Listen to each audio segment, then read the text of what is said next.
Hi guys, my name is Chris Sparks. I'm from Indianapolis, Indiana. I'm one of the staff members here at Juxtaposition Winter Guard. I'd like to welcome you back to our summer educational mini-series for Juxtaposition. In today's series, we'll be going over double fast or double time on Sabre. Alright, let's get warmed up and let's get technical.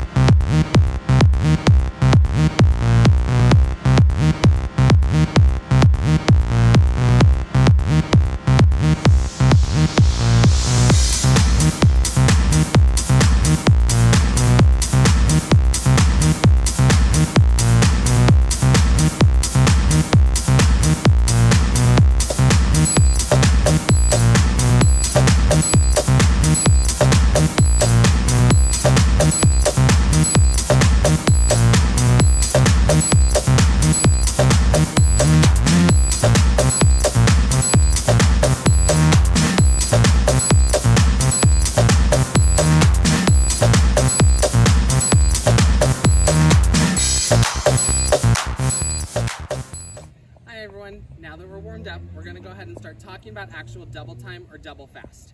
So right now I'm going to talk about the actual skill set of double time, and then I'll go ahead and break down the exercise a little later.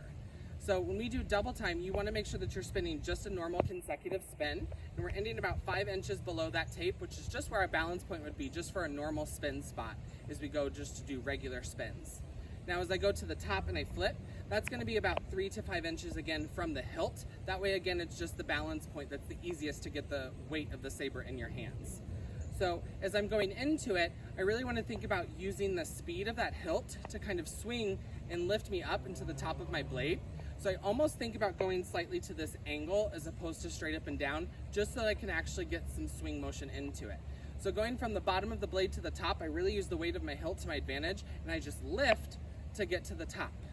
Okay, and then as I'm spinning on the top of here, it's a little uncomfortable, but I really think about squeezing almost like a dirty tissue grip so that I can really get my saber nice and pinched into my hand, it doesn't twist. So as I'm spinning in here, again, to get to the bottom of the blade again, I'm focusing on that angle, but this time instead of just lifting, I'm gonna lift and turn because now all the weight's in my right hand. So as I go from here, I turn and lift, and that takes me back to my normal spin spot on my saber. That way as I go into it, I have that lift, turn lift, lift, turn lift, lift, turn lift, all the way back and forth until I'm done with the exercise. So again, talking about how I spin my saber, I really want to focus on that nice strong L position and really get my wrist to flex, almost like I'm turning a doorknob. That's going to be the easiest way to get my wrist to really work for me as opposed to against me. So for here, I really want to focus on pulling my elbow back just so it's nice and easy to get that weight to turn. Now to get from one side of the saber to the other, all I have to do is lift straight up and get there to go. And then it'd be the same thing going back from the top of the saber up to the bottom. So as I'm doing this, I'm literally just thinking about lifting every single time and using a little bit of that J motion, down, up, down, up, down, to really be successful and helpful for me in this exercise.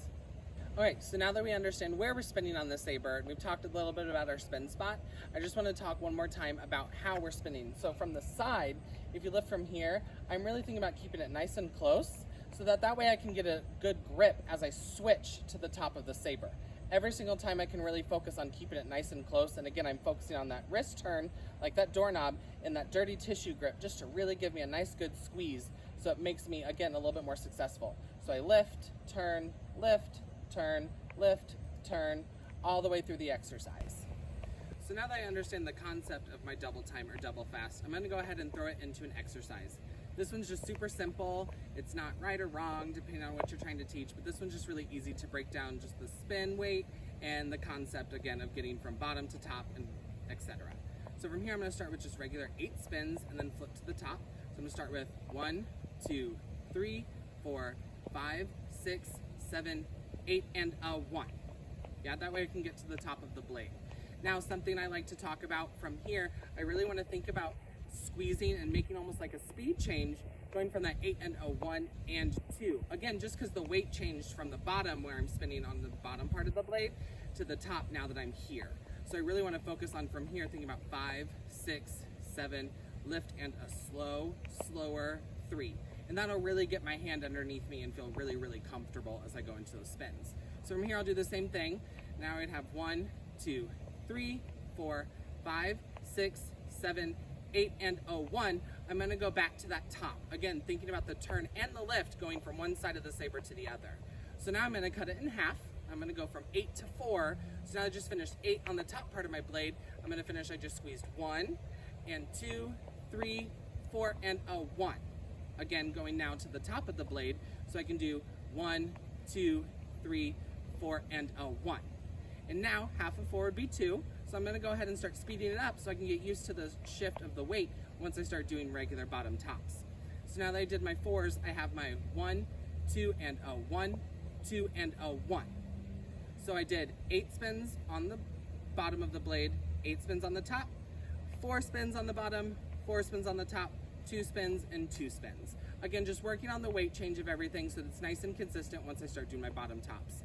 So now that I've successfully made it through my 1, 2, I'm going to now go through single-handed double time. So all I'm going to do from here is I lift 1, 2, and a 3, 4, and a bottom, top, top. Now, a lot of people can finish this anyway. I like to go personally from this count 8. I like to go one more time back to the bottom and then use the wrist that I've now warmed up nice and strong to throw a little single and get to my flat. Just a personal preference. You can end it however you'd like.